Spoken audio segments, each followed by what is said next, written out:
Based on her letter, how has the author's Hispanic heritage influenced her message? A. She wants to encourage people to write about what makes their culture unique. B.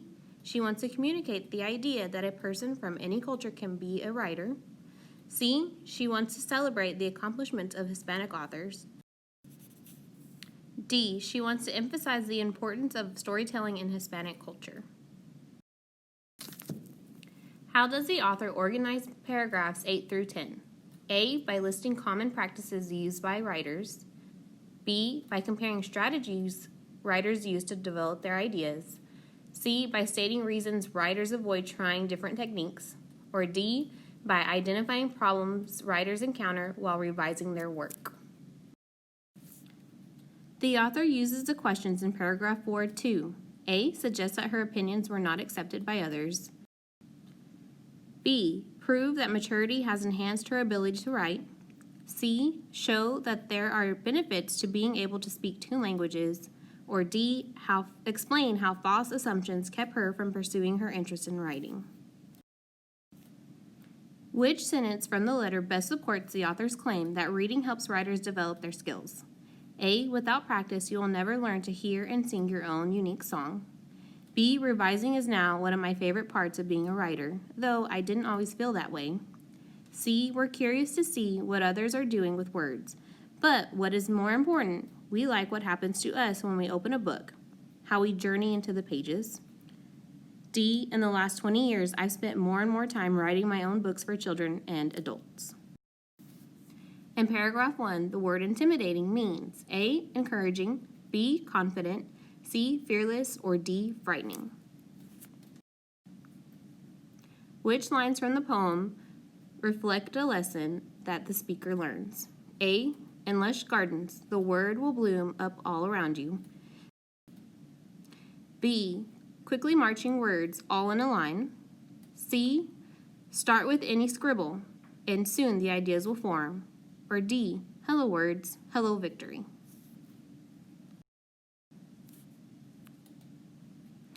In the poem, the speaker's mood changes from A. Uncertain to discouraged, B. Frustrated to joyous, C. Lonely to peaceful, or D. Relaxed to excited.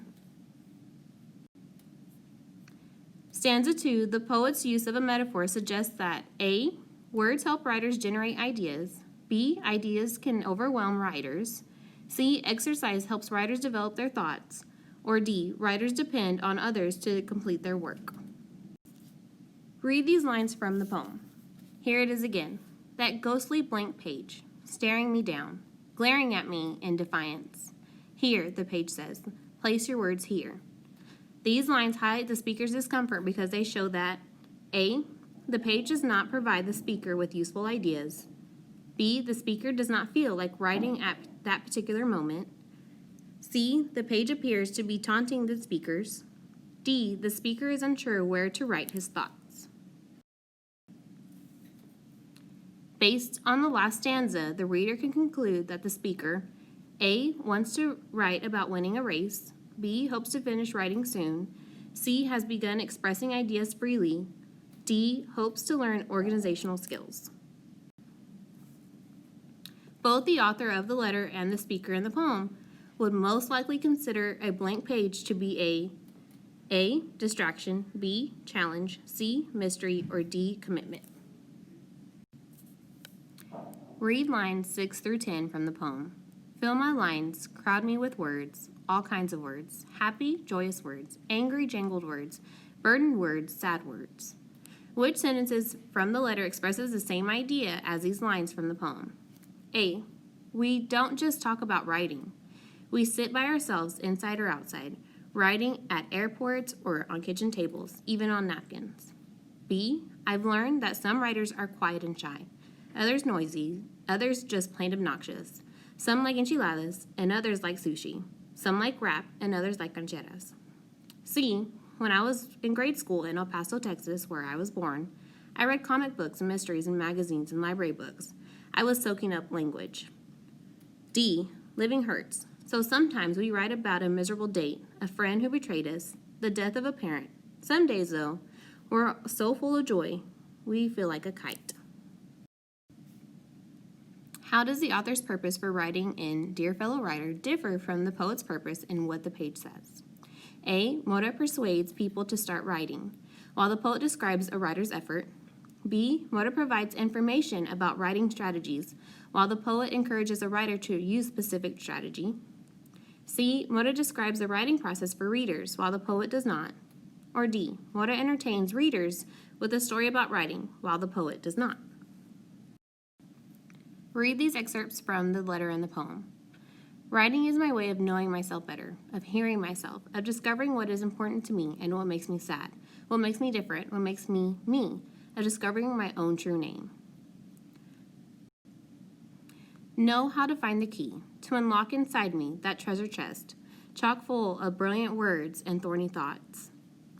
Based on these excerpts, the reader can conclude that both the author and the poet share a similar belief that A. Searching for ideas in various places improves writing. B. Expressing thoughts orally is easier than writing. C. Writing develops a person's sense of self. Or D. Writing helps others resolve their conflicts. What is one difference between the author of the letter and the speaker in the poem? A. The author gets her inspiration from writing from her feelings, while the speaker is inspired by others. B. The author expresses a willingness to begin writing, while the speaker has difficulty transforming thoughts into words. C. The author is content with her first attempt at writing, while the speaker continuously edits and revises. D. The author prefers reading more than writing, while the speaker enjoys both reading and writing.